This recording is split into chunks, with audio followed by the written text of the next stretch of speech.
நன்றி சேஜர் சேகர் ரொம்ப நன்றி. கேள்வி உள்ளுக்குன்னு ஒரு கேள்வி. பிரேத தோஷம்னு என்னது? பிரேத தோஷம், பித்ரு தோஷம், பிரம்மஹத்தி இதெல்லாமே ஒரே மாதிரி இருக்கிற மாதிரி இருக்கும். ஆனா ஒரே மாதிரி இல்ல. வேற விஷயம். பிரேதா என்பது என்னது? அதாவது நம்ம இறந்து போனாலே இன்னொரு உடல் வரும். காற்று வழியாக அந்த உடல் வரும். இப்ப என் மாதிரி உருவம்லாம் இருக்காது. ஆனா ஒரு வெள்ளையா ஒரு ஃப்ளோட் பண்ணியிருக்க மாரி ஒரு ஒரு ஒரு உடல், ஒரு தேகம் வரும். அது வந்து வாயு சரீரம். அதாவது காற்று வழியாக ஒரு உடல் வரும் அது. அதுக்கு பேர் தான் பிரேத. என்னோட உயிர் இந்த உடம்ப விட்டுட்டு இன்னொரு ஒரு ஒரு ஒரு வாயு வழியாக ஒரு ஒரு ஒரு ரூபத்தில இருக்கிற ரூபம்ல ஒரு ஒரு ஆப்ஜெக்ட் மாரி இருக்குன்னு வச்சுக்கோமே. அந்த ஆப்ஜெக்ட் தான் வந்து பிரேதம்னு அர்த்தம். ஓகே. பிரேதம்னா இறந்து போன பொணங்கன்னு சொல்றாங்கல்ல, அது கிடையாது.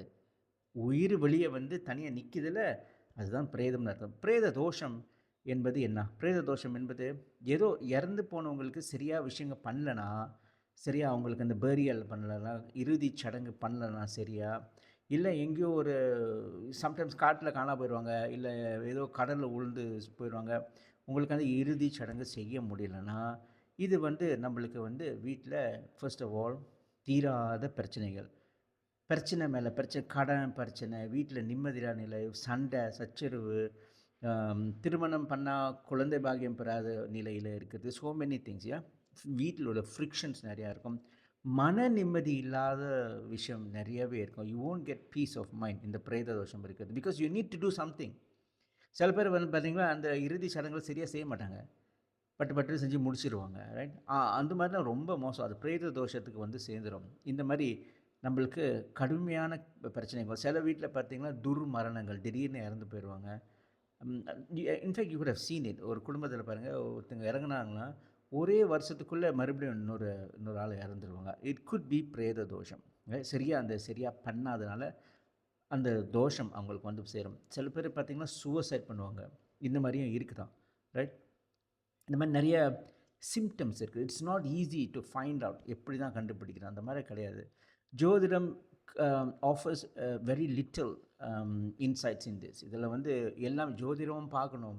சந்திரனோட நிலை, அந்த 9வது ஒரு நிலை, 8வது ஒரு நிலை இதெல்லாம் பார்த்துட்டு அதுக்கப்புறம் இந்த சிம்ப்டம்ஸ் எல்லாம் சொன்னேன். இதெல்லாம் ஒண்ணு ஒண்ணா இருக்கா? இல்லையான்னு செக் பண்ணணும்.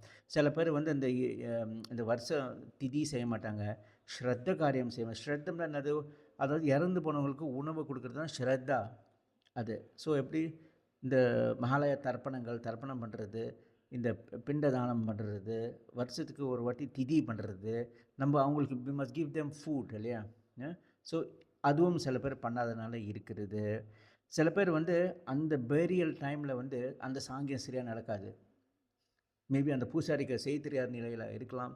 நெறைய விஷயங்கள் இருக்கு. டெக்னிக்கலி இட்ஸ் வெரி டீப் இது.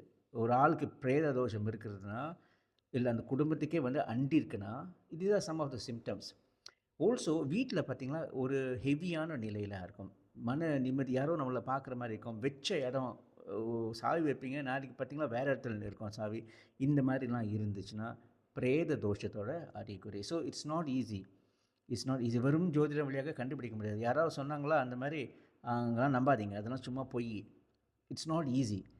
நெறைய விஷயங்கள் கனவுகள கூட பார்க்கணும். உங்க கனவு செக் பண்ணணும். உங்க கனவு வந்து அதாவது உங்களுக்கு என்ன மாரி கனவு வருதுன்னு பார்க்கணும். சில சமயம் கனவுல வந்து இறந்து போனவங்க வந்து சாப்பாடு கேட்பாங்க. இல்ல கிழிஞ்சு போன ஆடையா இருக்கும். இல்ல எங்கேயோ ஒரு இடத்துல மாட்டிக்கிட்டு உங்க பேர கூப்பிடுற மாதிரி இருக்கும். இதெல்லாம் அந்த கனவு ஸ்வப்ன சாஸ்திரம்னு இருக்கு. Okay. I used to do that many years ago. ஸ்வப்ன சாஸ்திரம் இருக்கு. அது வந்து அந்த ஸ்வப்னத்த அந்த கனவ நம்ம டீகோட் பண்ண தெரியணும். சகுனமா இல்ல வேற அ விருத்திஸா செக் பண்ண வேண்டும். Okay. So good question. The thing is it's not easy to find out. I hope this explains. வணக்கம்.